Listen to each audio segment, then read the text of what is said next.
Right, this is the memorial to the Imperial Light Infantry.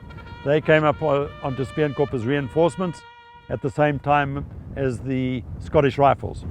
You can now see a couple of the features that I need you to know something about. On this side of the mountain, you've got Aloe Knoll, the one with the radio mast coming out of the top of it. And Louis Botha is going to order that sharpshooters take up that position. Between Aloe Knoll and the Twin Peaks, there's a ridge. He's going to position a Maxim Norfield gun there. And on the bigger of the Twin Peaks, he's going to position a Krupp gun. He realizes that the British are digging in on the summit where those crosses are over there, and we now need to move to that position so that I can try and describe to you what happened in the battle. Okay, let's go across.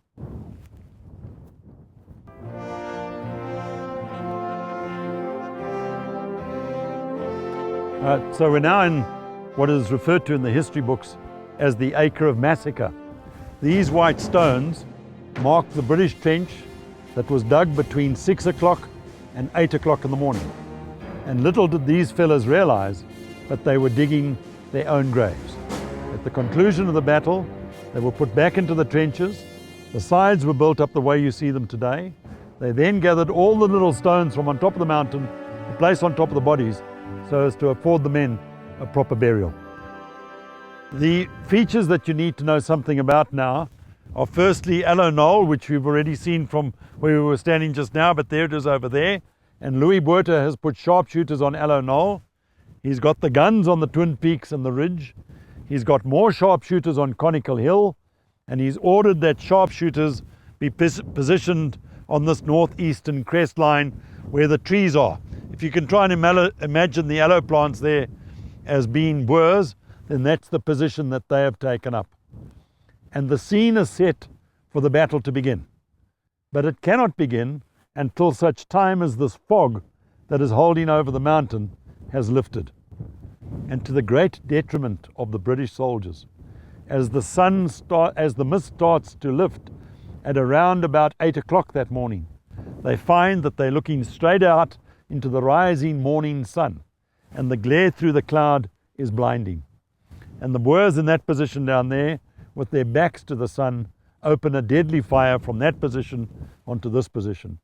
And we know that over 70 of the British soldiers here were shot through the right temple, suggesting they were turning their heads away from the rising sun, trying to see who was shooting at them and getting themselves shot.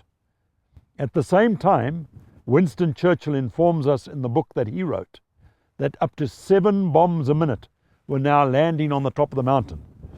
He said that there were massive clouds of orange lyddite bursting into the sky, and that the men in the trenches were being blown to atoms. Well, what do? You're in a serious catch-22 situation. You can either advance or you can retreat. It's not like the British to retreat. The British don't do that. If you look at that obelisk, you'll find that there are names of bugler boys. 14-year-old boys, blow your bugles. It's the only way to get a sound above the din of the gunfire.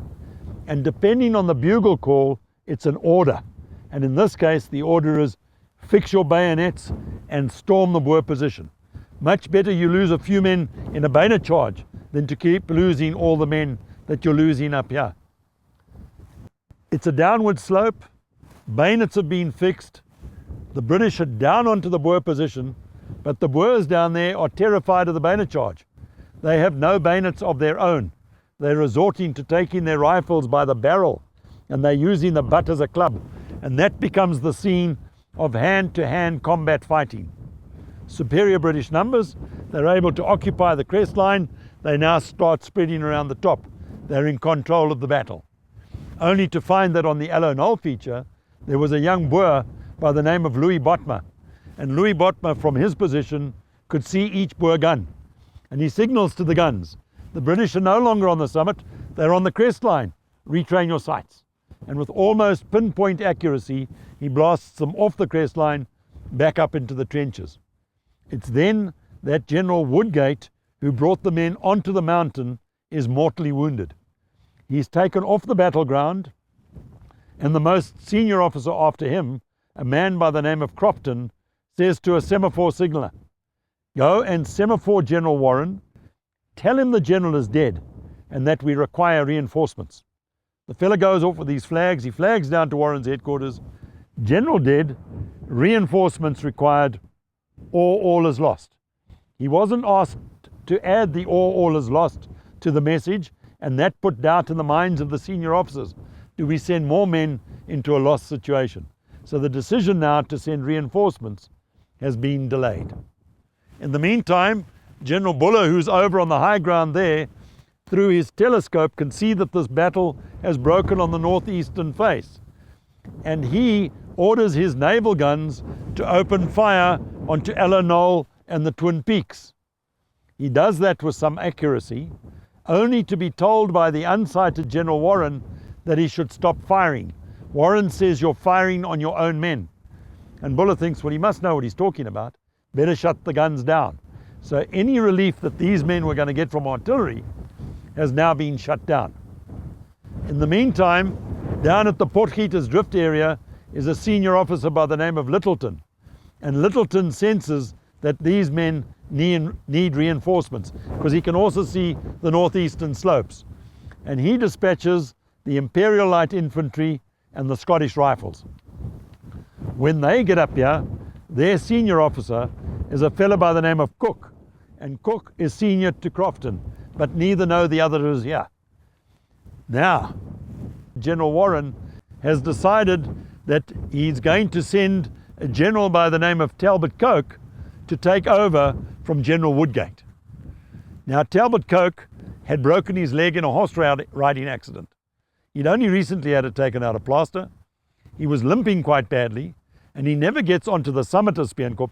He only gets to where the first bayonet charge took place, and he's now starting to make decisions for what's happening on the summit without having seen it. And once again, General Botha from his position, through his telescope, can sense and see that there's a confusion on the top of the mountain. So in telegraphic communication with General Warren, he says to General Warren, "Who is in charge at Spionkop?" And the reply comes back, "General Talbot Coke." To which Botha now says to Warren, "You will never win the battle with that man. You need a fighting person. I suggest you put Alec Thornycroft in charge, and I now promote him to the rank of brigadier." And there, for the first time, you see an imperialistic officer putting a colonial in charge and giving him this huge promotion. But I'm afraid it's too late. If you pick up any British Tommy's diary on the subject of this battle, you'll find that once the mist had lifted that morning at around 8 o'clock, for the rest of the day, there wasn't a cloud in the sky, nor was there a breath of air. The temperatures in January are around about 40 degrees at that time of the year. They can't get water to these men because the donkey carts that are carrying the water can't come past the sandstone cliffs. They put in water into biscuit tins. By the time they get the biscuit tins to the trenches, it's all slurped out.